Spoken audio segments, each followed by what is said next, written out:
The hate speech is happening from both sides, the fringe elements from both sides are throwing hate at each other. It's not just one side, this is a very wrong way of representing things. They want me to travel in public transport from nation to nation. Obviously, they don't know how the world is made. It looks like they're not even living on this planet. India is a nation where every street had a temple, every street had more than one temple most of the time. So, during invasions, were they razed down? Yes, they were razed down, there's no question about it. So are you going to rebuild all of them? It's impossible, because you'll have to dig up the whole country once again in archaeological excavations. Namaskaram. This is an important issue, global issue that you have undertaken. Soil degradation is something that concerns a whole lot of people across the globe. Traveling across 27 countries must be a tiring journey for you. Just give us a sense of what kind of reactions did you get in this journey, and what after 100 days? This is a 100-day journey that you've undertaken. What after 100 days in specific, concrete terms? So, about the journey through 27 nations, on ground, people's response has been spectacular. And almost every country that we passed through, we also met the agricultural ministries, or in some countries, environment ministries, and signed MOUs and had agreements with them. I think the heads of state avoided us because of the Ukraine crisis was at the peak and the refugee issues were going on there. And I think there was a general mandate that they should not be seen attending to anything other than their concern for Ukraine. So because of that, I think there was a bit of avoidance. Many of them actually openly spoke and excused themselves, we were so very sorry we are not able to do this. But otherwise, response from the government, from the relevant ministries of the government is more important than the heads of state. So in that sense, response has been universally good across all nations, including Arabian nations, which are desert nations, tremendous response, and they're very, very eager to work forward with this thing. About what to do after 100 days, one thing is we will continue to push for policy changes, which with COP15, I think it has sunk into everybody this has to be. And the most important aspect of policy making in this regard is to separate soil from other environmental concerns. Because once you make it a part of other environmental concerns, it will go into endless debate because economic issues are involved. But raising organic content is only a question of incentivizing the farmer to do that, and every farmer will be willing to do it because he knows it's for his benefit. No industry is against it, no lobby is against it. This is not against anyone. So that is the important aspect of Save Soil. The way we have built the movement is that it is not a protest, it is not an agitation, it is not in an expression of our anger or resentment against somebody. We clearly understand every one of us, knowingly or unknowingly, are partners in this destruction. The only way forward is that every one of us are partners in the solution. So, before coming to you, I spoke to journalists who, cover this subject. I also spoke to a few environmentalists, just to get a sense of what do they think of this journey. And one reaction was that this is a great job, you're trying to create awareness on an important issue across the globe. There was another reaction I got was that how does a bike journey of 30,000 kilometers on an expensive bike followed by a TV crew across 27 countries save soil? And to them it sounds more like a self-promotion campaign with you at the center. In fact, an environmentalist I spoke to described your speeches as a bike riding, cape-wearing superhero declarations. How do you react to that? Well, these are perfect human beings because they have never made a single mistake in their lives, because they have never done anything in their lives. That's the advantage they have. I don't have such an advantage. I am in action in the world, I am with the people. I can't perform perfect actions like them, which they probably do it in their dreams. Is that all you'll say? What else to say about this? So if I walk, they would say he's a bloody fool, why is he walking? If I cycle, they will say he will die, maybe I would. If I fly, they will say, look at this, the carbon footprint of the airplanes, they will read. If I drive, the same thing. If I motorcycle, the same thing. Whatever their age, Ask them to ride 10,000 kilometers in 10 days and show it to me. These young people who are commenting about this, about whatever all this vocabulary they're using, because well, they have dictionaries in their brains, but what is the point of that? The point is just this: the world needs to respond. How I do it, whether I fly in the air or ride a motorcycle or walk, that's not the issue. The point is the world should become conscious about it and respond to it. Has that happened? Definitely it's happened. 2.5 billion people have responded one way or the other. When did they ever talk about soil? They're talking about soil. Well, that is the purpose. It doesn't matter what people's opinion, I respect their opinion, it's up to them. But I want them to troll me as much as they want, but please support Save Soil, because you are also needed. Talking about the motorcycle, there's another criticism which I heard was that this is a giant machine, BMW, I gather. Is it a giant? Yeah. Then you must tell the BMW why they have built a giant machine. So it consumes thousands of liters of oil, Really? Emitting thousands of kilograms of carbon dioxide. So isn't that sort of in conflict with your campaign? So I should ride a 50cc moped. Is that what they're saying? No, what is their choice of vehicle? At least if they tell me what is their choice of vehicle, I would choose that. One I heard was maybe, I don't know, public transport. They want me to travel in public transport from nation to nation. Obviously, they don't know how the world is made. It looks like they're not even living on this planet. I don't know where they're living. Please get their address to me. They must be living on some other planet. So in public transport, you will travel across Europe, Central Asia, Arabia and come to India by public transport? Is there any sanity in this? Your this 100-day campaign travel that you have undertaken, that took you to several Arab countries, cities. I gather you traveled to Riyadh, Amman, Dubai, Muscat.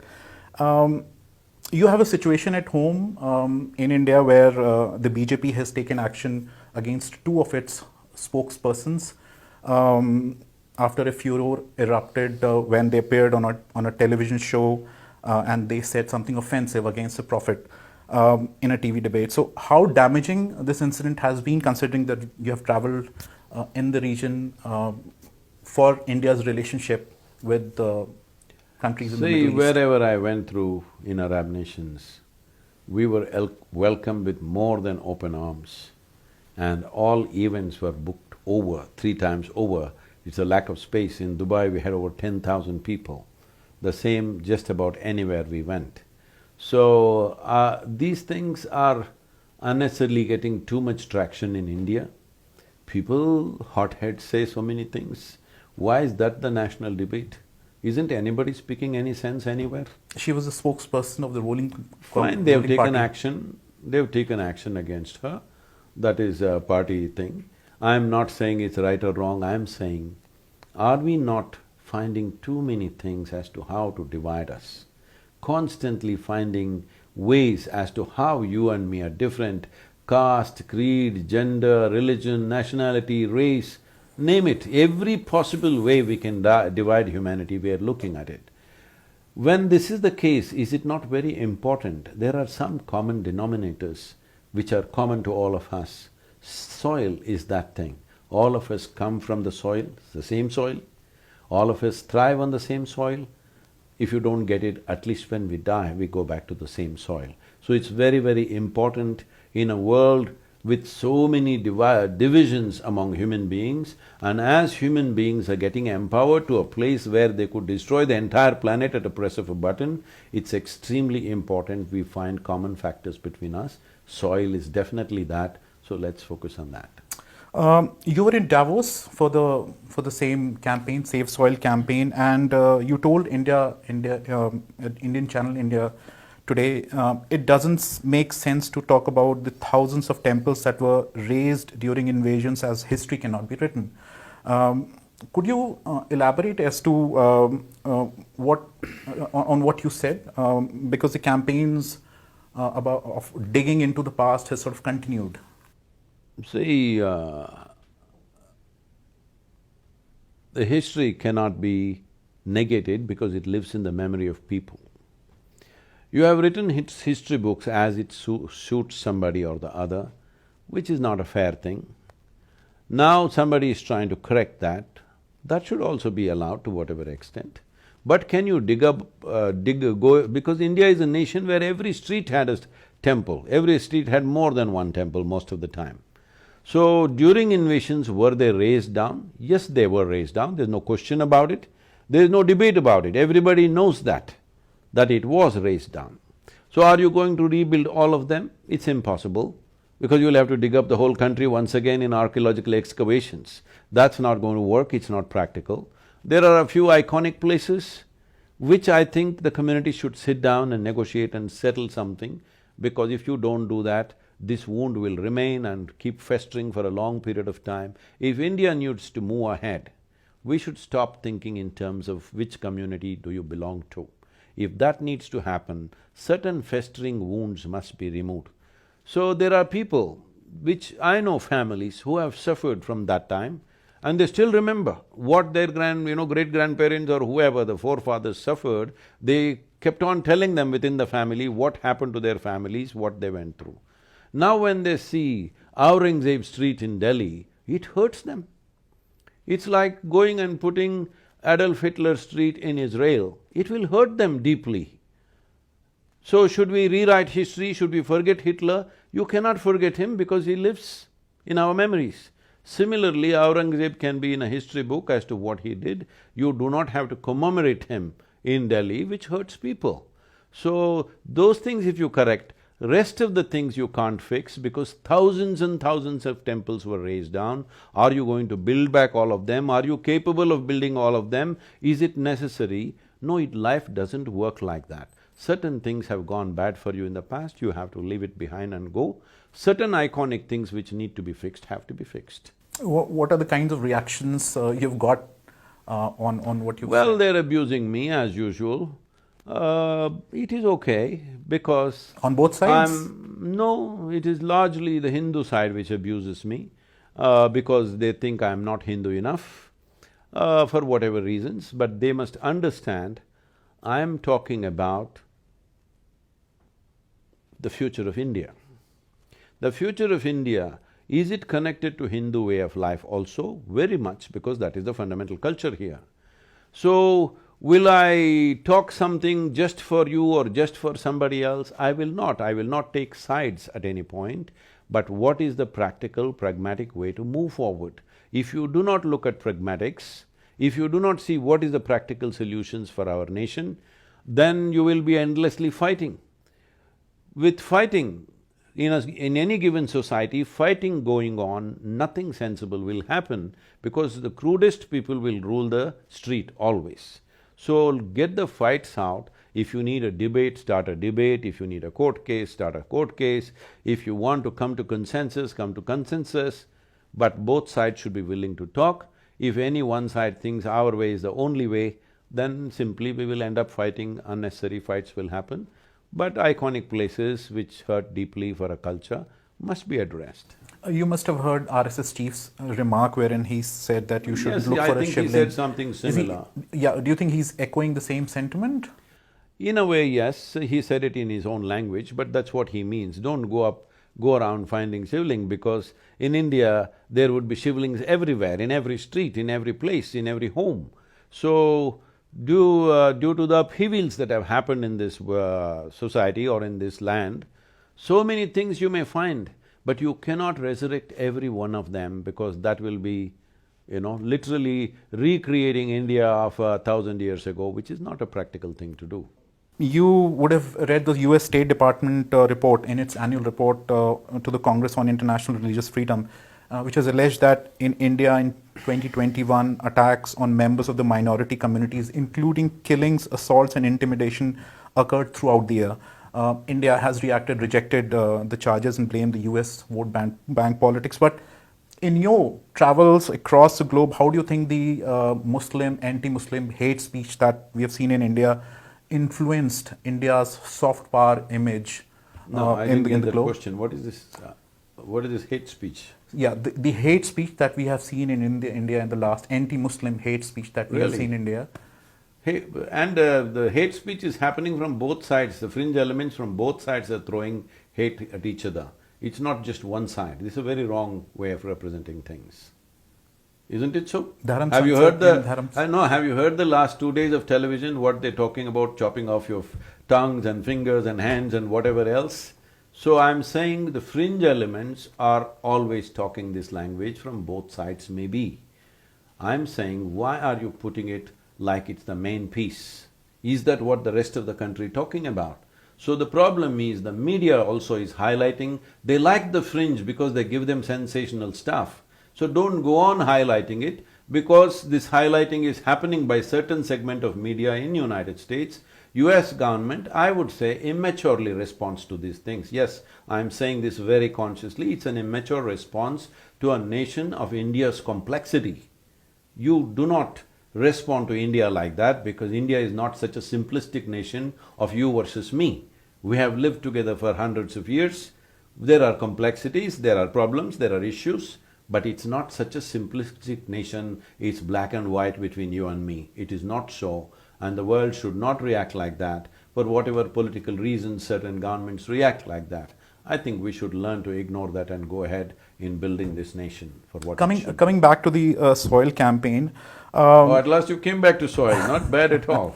I was going through the reports, and the reports say that Indian government subsidies on fertilizers may reach up to 2.5 lakh crore for the year 22-23. And there are also accusations of ease of business at the cost of environment with fast clearance. Basically, the impression is that business is taking precedence over environmental concerns. What are your thoughts on that? See, how an administration balances its developmental projects and environment is left to the wisdom of that government. If somebody has suggestions, they can always make suggestions. But simply going on endlessly commenting when half the people are still living in shacks across the country, every building that you build, if you protest, well, if you have a better suggestion, you can make a suggestion. How does every Indian citizen live a reasonably decent life? You don't want roads, you don't want ports, you don't want buildings, and then you complain nothing is good in this country? How does this work? Environmental concerns are genuine and it has to be fulfilled. India has fulfilled whatever promises it made to the world better than most developed nations, this is a fact. Whatever commitments we have made to international groups, India has fulfilled most of them, which unlike Western nations, which are developed nations, which have not fulfilled. So per capita, if you go by it, it's simply not even a debate, all right? If you go in terms of per capita of carbon footprint and whatever other standards you want to take, it's not even a debate. So let's leave that aside, and people who are commenting endlessly, as I said, there are some perfect human beings who never make mistakes because they never do anything in their life. So these perfect human beings, again, environmentalists, again, I spoke to… I did not say environmentalists. Okay, I'm saying environmentalists. No, I'm not saying that. So there was one question they asked me, is that why, or maybe I'm wrong, correct me if I'm wrong, is there a place for village tribal communities, who are extraordinarily intelligent and those who understand biodiversity as part of this campaign that you're carrying on? See, the problem is, you want to shoot 10 problems with one shot. Life doesn't work like that. This is focused on agricultural soils, because agricultural soil or agricultural land is that piece of geography where every day human hand is tending to it. If you can't fix that, you are not serious about anything, you just like to talk. Maybe you want to earn a PhD, maybe you want to write a thesis, maybe you want to attend conferences, you are not interested in the solution. If you want solution, where human footprint is there on a daily basis, you must fix that first, because that's where human beings are. And that cannot be fixed without necessary incentives. Should tribals come in? If tribals are doing agriculture, yes. If tribals are free of agriculture and they're forest dwellers, just leave them alone.